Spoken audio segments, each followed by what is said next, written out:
नमस्कार दोस्तों। आज मैं प्रमुख भारतीय त्योहार होली के विषय में बात करने जा रहा हूँ। होली का यह त्योहार विशेष रूप से हम 2 दिवसों में मनाते हैं। प्रथम दिवस में हम होलिका दहन करते हैं।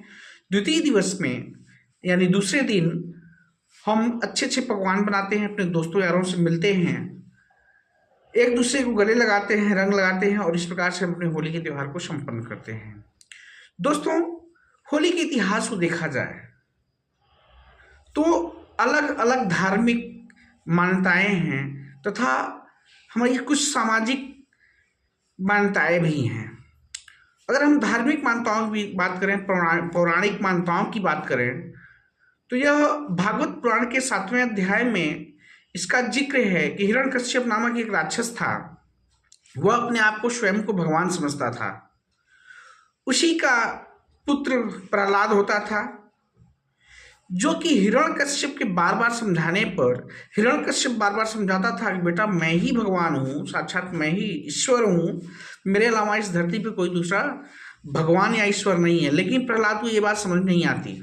प्रहलाद रात दिन केवल विष्णु की आराधना पूजा किया करता था। हिरण्यकश्यप को बड़ा क्रोध आया, जब मेरी खुद की औलाद मेरी इज्जत नहीं करती, मुझे भगवान नहीं मानती, तो बाकी की साम्राज्य में जो लोग हैं, बाकी हमारे साम्राज्य में जो लोग हैं, वो भी एक दिन हमारा बगावत करना शुरू कर देंगे। वो अपनी बहन होलिका को बुलाता है।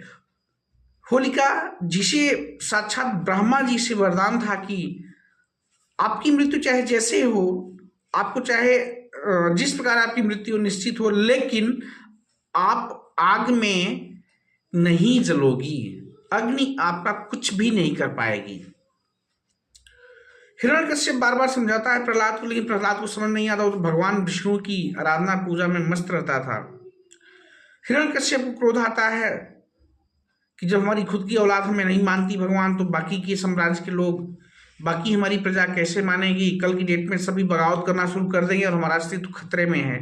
वह अपनी बहन को बुलाता है, कहता है ऐसा करो, इसको ले जाकर किसी तरह इसको मृत्यु दंड दे दो, या इसको समझाओ बुझाओ, अगर समझ में आता है तो ठीक, नहीं इसको मृत्यु दंड दे दो, इसको मार डालो। होलिका सोचती है ये तो बड़ा अच्छा है, छोटा बालक है, ऐसा करती हूँ, मुझे भगवान ब्रह्मा से साक्षात प्राप्त है, वरदान प्राप्त है कि मैं आग में जलूंगी नहीं। इसको बहला के फुसला के अपने साथ ले जाती हूँ, आग में बैठ जाती हूँ, ये खुद ही जल जाएगा। ऐसा ही होता है। होलिका भक्त प्रहलाद को अपने साथ लेती है, चूंकि उसकी बुआ होती है। ये बालक आसानी के साथ बुआ के साथ चला जाता है और वह अग्नि में समा जाती है, इस उद्देश्य से कि प्रहलाद जल जाएगा, खत्म हो जाएगा और मेरा कुछ होगा नहीं। ऐसा ही होता है, जाके अग्नि में समा जाती है, अग्नि प्रज्वलित होती है और समय का खेल कहें या भगवान विष्णु का प्रताप कहें कि ब्रह्मा जी के वरदान के बावजूद होलिका जल जाती है और भक्त प्रहलाद का कुछ भी नहीं होता। दोस्तों, तभी से ऐसी हमारी पौराणिक मान्यता है कि हम होलिका को जलाते आए हैं। होलिका को बुराई पर अच्छाई के प्रतीक के दृष्टि से भी देखा जाता है। और इस एक स्टोरी से हमें यह भी ज्ञान प्राप्त होता है कि अगर हमें किसी चीज़ का अगर घमंड हो जाता है, जब हम घमंड से चूर हो जाते हैं कि ये व्यक्ति या ये वस्तु हमारा कुछ भी नहीं कर सकती, तो दोस्तों मान लीजिए आपका अंत निश्चित है, फिर वही वस्तु, वही व्यक्ति बहुत कुछ कर देती है। तो होलिका को इस बात का घमंड था कि भाई हम तो अग्नि में जलेंगे नहीं, हमारा कुछ होगा नहीं। सो लेकर के बच्चे को, प्रहलाद बालक को लेकर के बैठ जाती है और खुद जल जाती है। जबकि भक्त प्रहलाद, विष्णु का जी की ऐसी कृपा होती है कि वो जैसे का तैसा बच जाता है। दूसरी हमारी पौराणिक मान्यता ये भी है दोस्तों, पौराणिक या सांसारिक कहें, सामाजिक कहें, यह बसंत के मौसम में होता है। होली का त्योहार बसंत के मौसम में आता है और इस बसंत के मौसम में आप देख रहे होंगे, अपने आसपास देखेंगे तो बहुत से ढेर प्रकार की हमारी रबी की जो फसलें हैं लगभग पकने को तैयार हैं, लगभग वो मैच्योर हो चुकी हैं। जैसे सरसों हो गया, चना हो गया, अलसी हो गया, मसूर हो गया, गेहूं हो गया, जौ हो गया, मटर हो गया, ये सारी फसलें लगभग हमारी खेतों में तैयार हैं। तो चूंकि भारत कृषि प्रधान देश है, तो इस अवसर पर हमारे किसान, अब चूंकि फसलें तैयार हैं, अब किसान अपनी धीरे धीरे तैयारी करता है। भाई जो भी उसके औजार हैं, कटाई के, मड़ाई के, अपने संसाधन इकट्ठे करता है, सब तैयार रखता है। होली के जस्ट बाद से वो अपने खेतों में काम करने में लग जाता है। चूंकि फसल तैयार हो चुकी है, बसंत का मौसम है, किसान बड़ा खुश होता है। जैसे एक माँ अपने नौनिहाल बच्चे को देकर के खुश होती है, ठीक उसी प्रकार किसान जब अच्छी फसल आ जाती है तो किसान भी बहुत हर्षोल्लास होता। चलो तो सरसों हमारी पकने वाली है, चना भी पकने वाली, चना की फसल तैयार है, अब हम इसकी कटाई करेंगे।